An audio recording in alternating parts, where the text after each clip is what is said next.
ఇదే శాసనసభలోనే విలువలేని రాజకీయాలు చూశాం. చట్టాలను తూట్లు పొడుస్తూ చట్టసభలోనే డిస్క్వాలిఫై చేయని దిగజారిన వ్యవస్థను కూడా ఇదే చట్టసభలో చూశాం.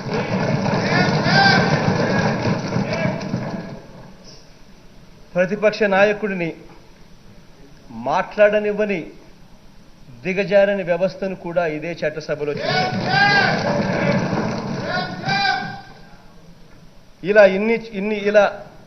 ఇన్ని చూశాక నేను ఎలా ఉండాలి అన్న మీమాంస కూడా స్పీకర్ గారిని ఎన్నిక చేసేటప్పుడు ఎలా ఉండాలి అన్న మీమాంస కూడా నాలో కూడా కలిగింది అధ్యక్ష. కానీ నేను కూడా అలానే చేస్తే, నేను కూడా అటువంటి అన్యాయమైన సాంప్రదాయాలనే పాటిస్తే ఇక మంచి అనేది ఎక్కడా కూడా బతకదు అధ్యక్ష. ఇక రాష్ట్రం కూడా బాగుపడే పరిస్థితి కూడా ఉండదు అధ్యక్ష. కాబట్టి శాసనసభ సాంప్రదాయాలను, పార్లమెంటరీ విలువలను, రాజ్యాంగ స్ఫూర్తిని తెలిసిన వ్యక్తి, అటువంటి వ్యక్తి న్యాయం చేస్తాడు అని చెప్పి నమ్మి, అటువంటి అన్ని గుణాలు మీలో ఉన్నాయి అని చెప్పి సంపూర్ణంగా నమ్ముతూ ప్రజాస్వామ్యం మీద, చట్టసభల మీద మళ్ళీ నమ్మకం పెంచేందుకు, అందుకు సీఎంగా నా సంపూర్ణ నిబద్ధత ఉండాలి అని, వ్యవస్థలోకి మార్పులు తీసుకురావడం కొరకు సీఎంగా ఒక మంచి మనసు ఉండాలని, అందుకే సీతారాం గారిని సరైన వ్యక్తి అని చెప్పి మనస్ఫూర్తిగా నమ్ముతూ బాధ్యతలు స్వీకరించాల్సిందిగా కోరటం జరిగింది. ఒక్క విషయం చెప్పాలి అధ్యక్ష, ఇక్కడ ఏకంగా ఇదే శాసనసభలోనే 23 మందిని,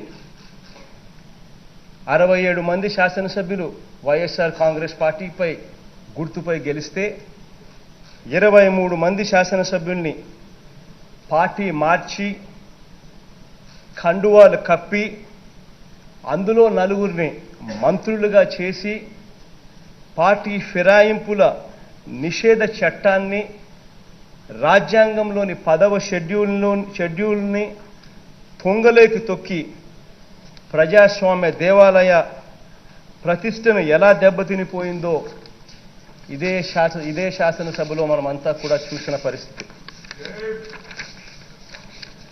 ప్రతిపక్ష ఎమ్మెల్యేలను ఇదే శాసనసభలోనే ట్రెజరీ బెంచుల్లో, అంటే అటువైపు కూర్చొని ఉండాల్సిన వాళ్ళను ఇటువైపున అధికార పార్టీ బెంచుల్లోకి, ట్రెజరీ బెంచుల్లోకి కూర్చోబెట్టుకొని ఫిరాయించిన 4గురిని మంత్రులుగా చేసిన వ్యవహారాన్ని కూడా ఇదే సభలోనే చూశారు.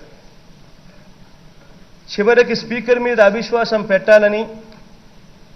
పెట్టడానికి సంబంధించిన నిబంధనని రాజ్యాంగానికి వ్యతిరేకంగా అప్పటికప్పుడు మార్చేయడాన్ని కూడా ఇదే శాసనసభలోనే చూశాం. పార్టీ ఫిరాయించిన వారిని డిస్క్వాలిఫై చేయండని, వారి మీద అనర్హత వేటు వేయండని, వేస్తే ఈ సభ మర్యాద కాపాడబడుతుందని, అప్పుడే ఈ సభకు మేము వస్తాము అని మేము అడిగినా కూడా కనీసం పట్టించుకున్న పరిస్థితులు కూడా లేని సభను కూడా చూశాం. శాసనసభ అంటే శాసనాలు చేసే సభ. దాన్నే చట్టం, రాజ్యాంగంతో సంబంధం లేని సభగా మార్చేసిన పరిస్థితులను కూడా కళ్ళ ఎదుటనే కనిపించాయి. అనర్హత వేటు వేయని ప్రభుత్వం మీద ప్రజలే అనర్హత వేటు వేస్తే ఎలా ఉంటుందో నేను ఎన్నికల్లోనే చూశాం. దేవుడు కూడా అధ్యక్ష గొప్పగా స్క్రిప్ట్ రాశాడు అధ్యక్ష. దేవుడు రాసిన స్క్రిప్ట్ ఎంత గొప్పగా ఉంటుంది అన్న దానికి నేరడి జరిగిన ఎన్నికలే అధ్యక్ష నిదర్శనం. ఎమ్మెల్యేలను కొనుగోలు చేసిన ఎమ్మెల్యేలను కొన్నవారికి వచ్చిన సీట్లు ఎంతో తెలుసా అధ్యక్ష? అక్షరాల 23 సీట్లు.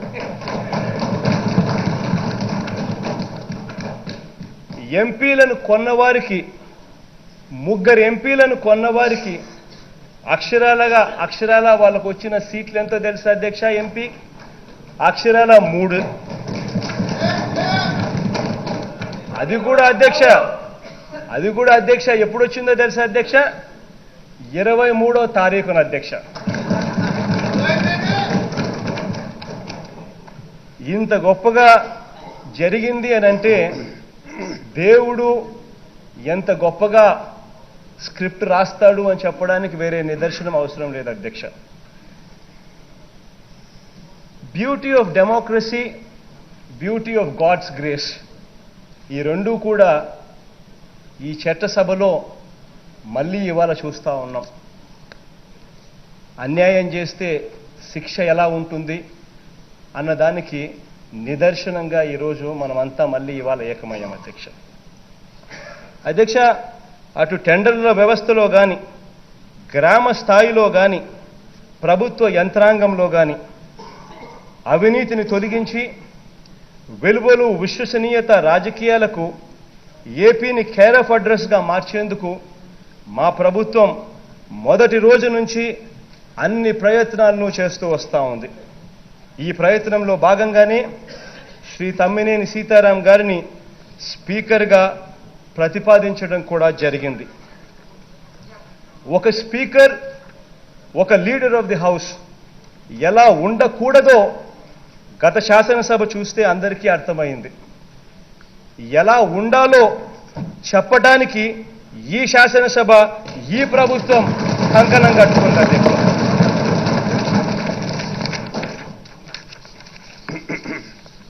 అధ్యక్ష, బీసీలంటే బ్యాక్వర్డ్ క్లాసులు కాదు, బ్యాక్ బోన్ క్లాసులుగా మారుస్తాము అని మా పార్టీ ఏలూరులో బీసీ డిక్లరేషన్లో చెప్పింది అధ్యక్ష. బడుగు బలహీన వర్గాలకు పెద్దపీట వేస్తూ ఎప్పుడూ జరగని విధంగా దాదాపు 60% మందికి మంత్రి మండలిలో స్థానాలు కల్పించడమే కాకుండా 5గురిని డిప్యూటీ సీఎంలుగా చేశాం. అందులో 4గురిని బడుగు బలహీన వర్గాలకు సంబంధించిన వారిని డిప్యూటీ సీఎంలుగా చేశాం. అందులో భాగంగా ఇంకా ఒక అడుగు ముందుకు వేస్తూ ఇప్పుడు తమ్మినేని గారిని ఎంపిక ద్వారా అధికారంలోనూ, పరిపాలనలోనూ, శాసనసభలోనూ మా కమిట్మెంట్ను, మా కట్టుబాటును నిరూపించుకుంటా ఉన్నాం అధ్యక్ష. ఈరోజు మీ ఆధ్వర్యంలో నడిచే ఈ శాసనసభ పార్లమెంటరీ సాంప్రదాయాల విషయంలో దేశానికే ఆదర్శం కావాలని కోరుకుంటూ మరోసారి మీకు అభినందనలు తెలియజేస్తా ఉన్నాను అధ్యక్ష. ఇక్కడ ఒక్క విషయం మాత్రం నేను అందరికీ చెప్పదలుచుకున్నాను అధ్యక్ష. ఎవరైనా కూడా నాకు ఇక్కడికి వచ్చినప్పుడు కూడా అడిగారు అధ్యక్ష, చంద్రబాబు నాయుడు గారికి 23 మంది శాసనసభ్యులు ఉన్నారు, ఒక 5గురిని లాగేస్తే ఆయనకు 18 మంది 17 మందో వస్తారు, అప్పుడు ఆయన ప్రతిపక్ష నాయకుడు స్టేటస్ కూడా ఉండదు, లాగేద్దామని. నేను అన్నా అధ్యక్ష, అలా చేస్తే నాకు ఆయనకు తేడా లేకుండా పోతుంది అన్నాను